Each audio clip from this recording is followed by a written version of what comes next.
दोस्तों, आज तक आपने ये बात कई बार अपने दोस्तों या फैमिली मेंबर से पूछी होगी कि क्या आप खूबसूरत हैं। लेकिन सोच कर देखिए, क्या ये वाक्य किसी की मौत का कारण बन सकता है। साल 1970 में जापान में कुछ ऐसी घटनाएं घटी जिसका संबंध इसी वाक्य से था। हिलेरी जापान में रहता था। उसकी उम्र लगभग 17 साल थी। वो 12th क्लास का स्टूडेंट था। एक दिन स्कूल से निकलने के बाद हिलेरी अपने दोस्तों के साथ घूमने के लिए निकल जाता है। जब अंधेरा बढ़ने लगता है तब उसकी नजर अपनी कलाई पर लगी घड़ी की ओर जाती है। अरे यार, काफी लेट हो गया। मॉम परेशान हो रही होंगी। मैं निकलता हूँ, कल मिलेंगे। हिलेरी अपने घर के लिए निकल गया था। हिलेरी का घर शहर से दूर एक सुनसान इलाके को पार करके छोटे से गांव के अंदर था। हिलेरी गुनगुनाते हुए अपने घर की ओर बढ़ा चला जा रहा था। रात घेराई थी। चारों ओर सिर्फ अंधेरा ही अंधेरा नजर आ रहा था। दूर कहीं से कुत्तों के रोने की आवाज भी सुनाई पड़ रही थी। हिलेरी अब एक सड़क पर पहुंच गया था जहां पर कोई भी इंसान आता जाता नजर नहीं आ रहा था। अंधेरी सुनसान गली में हिलेरी तेज कदमों से चलते हुए अपने घर की ओर बढ़ रहा था। तभी उसे एहसास हुआ सामने की तरफ से कोई काली सी परछाई बढ़ती हुई उसकी तरफ आ रही है। हैं? ये कौन आ रहा है सामने से?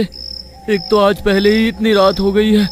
एक तरफ कुत्तों के भौंकने की आवाजें और दूसरी तरफ ये सामने से आता अजीब सा इंसान। कुछ समझ नहीं आ रहा है कौन है। हिलेरी अभी सोच ही रहा था कि सामने से आती हुई परछाई ठीक उसके सामने आकर रुक जाती है। हिलेरी ने अंधेरे में गौर से देखने की कोशिश की तो उसे अपने सामने एक लंबे काले बालों वाली औरत खड़ी हुई दिखाई दी, जिसने अपने चेहरे पर सफेद रंग का मास्क लगा रखा था। उसके खूबसूरत लंबे बाल खुले हुए थे और तेज हवा के कारण उड़कर उसके चेहरे को ढक रहे थे। लेकिन सबसे अजीब बात यह थी कि उस औरत का मास्क खून से भीगा हुआ था। कौन? मेरा नाम कैसे जानती हो तुम? हिलेरी पीछे हटता है और अपने कदम धीरे धीरे पीछे की ओर लेने लगता है। तभी वो किसी चीज से टकरा जाता है। हिलेरी मुड़कर देखता है तो उसके होश उड़ जाते हैं। उसके पीछे भी ठीक वैसे ही वेशभूषा और हुलिये वाली औरत खड़ी थी जैसी उसने अभी सामने देखी थी। हिलेरी घबरा कर वापस सामने देखता है तो सामने से वो औरत गायब हो चुकी थी। हैं? पलक झपकने से पहले वो औरत सामने से मेरे पीछे कैसे पहुंच गई? हिलेरी को अब थोड़ी घबराहट होने लगी थी। हिलेरी, क्या मैं सुंदर हूँ? हैं? ये कैसा सवाल है? मुझे नहीं पता। क्या मैं सुंदर हूँ? हाँ हाँ, बिल्कुल, तुम बहुत सुंदर हो। अब मेरा रास्ता छोड़ो। क्या कहा? मैं सुंदर हूँ? मैं तुझे सुंदर दिखाई देती हूँ। ये देख मेरा चेहरा। अब बोल, क्या मैं सुंदर हूँ?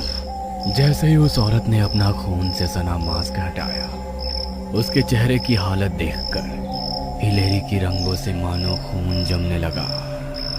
उस औरत का चेहरा होठों के पास से कानों तक फटा हुआ था। ऐसा लगता था किसी ने छुरे से उसके चेहरे के 2 टुकड़े कर दिए हो। उसके फटे हुए मुंह से लगातार खून और मांस के टुकड़े लटकते दिखाई दे रहे थे। उसका भयानक चेहरा देखकर हिलेरी के मुंह से एक जोरदार चीख निकल जाती है। हिलेरी को चीखते देख वो औरत भी अपना पूरा मुंह खोलकर भयानक अंदाज में हंसने लगती है। औरत के लंबे बाल हवा में झूम रहे थे और मुंह खोलकर हंसने के कारण उसके चेहरे का फटा हुआ मांस दिखाई पड़ रहा था। मैं बहुत सुंदर हूँ ना? अब तुझे भी मेरे जैसा सुंदर बनना होगा। बनेगा ना तो?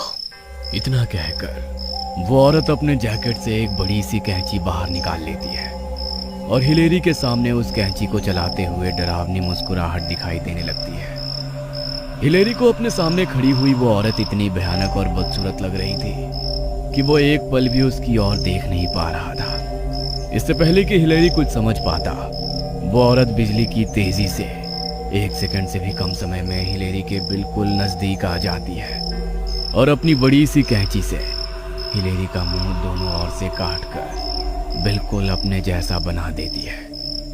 हिलेरी के चेहरे को कैंची से कतरने के बाद भी उस औरत का गुस्सा शांत नहीं हो पा रहा था। इसलिए दर्द से कराहते हिलेरी के सीने पर भी वो कैंची से कई सारे वार करने के बाद पहले की तरह बिल्कुल सामान्य हो जाती है। अपनी जैकेट की पॉकेट से मास्क निकाल के एक बार फिर वो अपना चेहरा ढकती है और कैंची को अपनी जैकेट में रखकर वहां से अंधेरे में गायब हो जाती है। जमीन पर पड़े हुए हिलेरी के जख्मों से लगातार खून बह रहा था। दर्द से छटपटाते हुए कुछ ही देर के बाद हिलेरी ने अपने होश खो दिए थे और उसी रात ज्यादा खून बह जाने के कारण हिलेरी की मौत हो जाती है। अगली सुबह बुरी तरह से कटा फटा उसका शव गांव के लोगों को मिलता है, जिससे हर तरफ सनसनी फैल जाती है। हिलेरी की मौत के कुछ दिन बाद सैम नाम का एक लड़का शहर से थोड़ी दूर एक कमरा किराए के लिए लेता है। शाम के समय सैम एक दुकान से सामान खरीद रहा था कि तभी उस दुकान का मालिक वहां पर आकर लंबी लंबी सांसें लेने लगता है। क्या हुआ सर? आप इतने घबराए हुए क्यों नजर आ रहे हैं? मैंने अभी अभी अपनी आंखों से एक औरत को किसी बच्चे के ऊपर कैंची से हमला करते हुए देखा। अरे तो आपने उसे रोका क्यों नहीं? कौन औरत थी? वो बच्चा कहाँ है? औरत नहीं थी वो, मुझे तो ऐसा लगता है कोई भटकती आत्मा थी, धुएं की तरह गायब हो गई। दुकानदार की बात सुनकर अब तो हर तरफ डर का माहौल बन गया था। दुकानदार लौटकर अपने घर आ गया था। देर रात गए उसे अपने कमरे की खिड़की पर कुछ आहट सुनाई देती है। खिड़की के पास से आ रही आवाज सुनकर वो आदमी खिड़की खोलकर बाहर देखता है तो सामने उसे मास्क लगाए हुए एक औरत नजर आती है। कौन हो आप? दुकानदार की बात का जवाब दिए बिना वो औरत लगातार उसका दरवाजा खटखटाती रहती है। दुकानदार जाकर अपना दरवाजा खोलता है। क्या मैं सुंदर हूँ? क्या? सुंदर? हाँ हाँ, तुम बहुत सुंदर हो, अब मुझे जाने दो।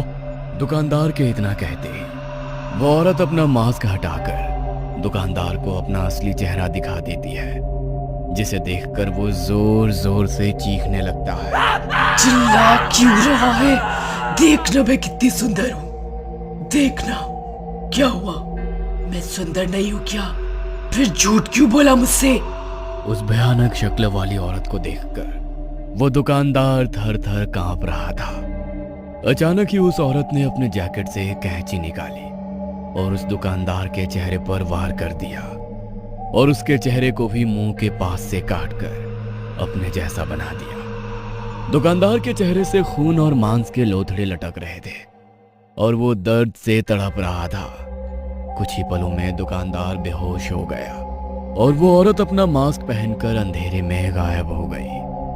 जब से ये घटनाएं होनी शुरू हुई थी, लोग अब अंधेरे में अपने घर से बाहर आने से भी डरने लगे थे। आम लोगों के साथ साथ पुलिस वाले भी इस घटना से बहुत परेशान थे। कोई भूत प्रेत ऐसा कुछ कर सकता है, इस पर पुलिस वालों को यकीन नहीं था, इसलिए वो अपनी तरफ से इन्वेस्टिगेशन कर रहे थे। सबसे पहले देखना होगा क्या थाने में कोई ऐसा केस रिपोर्ट हुआ है जिसमें किसी औरत की लाश मिली हो और उसका चेहरा बुरी तरह से कटा फटा हो। इंस्पेक्टर कुछ देर तक फाइलें चेक करता है। वेस्ट कॉलोनी में मकान नंबर 112 में 2 महीने पहले एक औरत की लाश मिली थी जिसका चेहरा बिल्कुल कटा फटा था। मैं वहां जाकर पता करता हूँ। एड्रेस नोट करने के बाद अगले दिन इंस्पेक्टर उस एड्रेस पर जाकर पता करता है। सामने वाले घर में 2 महीने पहले किसी औरत की लाश मिली थी क्या? आप उसके बारे में कुछ बता सकते हैं? चले जाओ यहाँ से, जाओ, वरना मुझसे बुरा कोई नहीं होगा।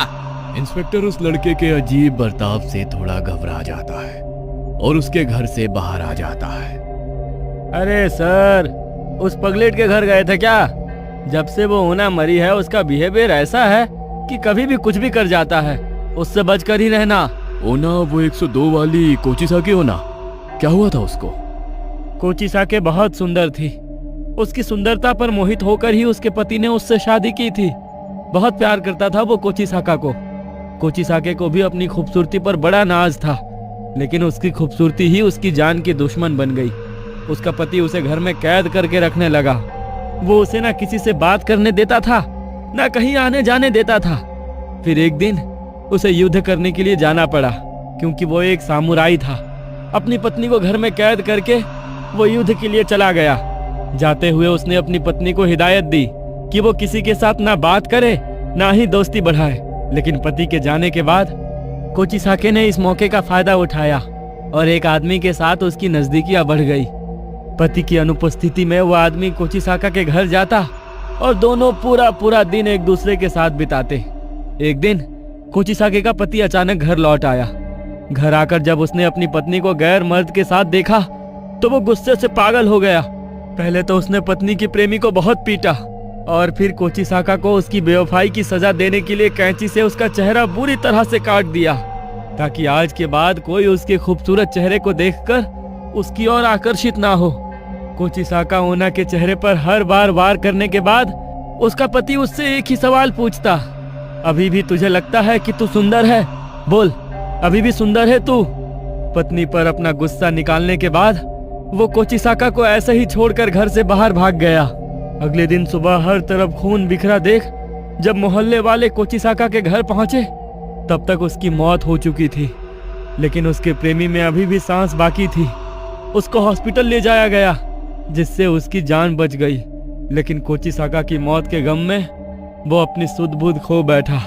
जिस आदमी के घर से आप अभी आए हो ना, वही वो आदमी है। वो आज भी हर पल कोचिसाका का नाम लेकर उसे पुकारा करता है। और ओना का पति वो कहाँ गया? कुछ दिन बाद वो बहुत बुरी हालत में मिला था। लोग बोलते हैं उसका चेहरा भी पहचानने लायक नहीं बचा था। उसे भी बिल्कुल वैसे ही मारा गया था जैसे उसने अपनी पत्नी को मारा था। इंस्पेक्टर को अब सारी कहानी समझ आ गई थी। कोचिसाका की आत्मा ही रात में छुरा लेकर घूमती है। जिस तरह से उसके पति ने उसे मारा उसी तरह वो भी सबको मार रही है और सबसे वही सवाल पूछती है जो मरते समय उसके पति ने उससे पूछा था कि क्या वो सुंदर है। इंस्पेक्टर को समझ में आ गया था कि वो सारी घटनाएं पैरानॉर्मल एक्टिविटीज है जिसमें वो चाहकर भी कुछ नहीं कर सकता। 1970 में लगातार ऐसी घटनाएं होती रही और फिर अचानक ही कोचिसाका का ख्वाब जापान से खत्म हो गया। कोई नहीं जानता कि कोचिसाका अचानक क्यों और कैसे गायब हो गई, लेकिन कोचिसाका की डरावनी कहानियां आज भी लोगों की जुबान पर ताजा है।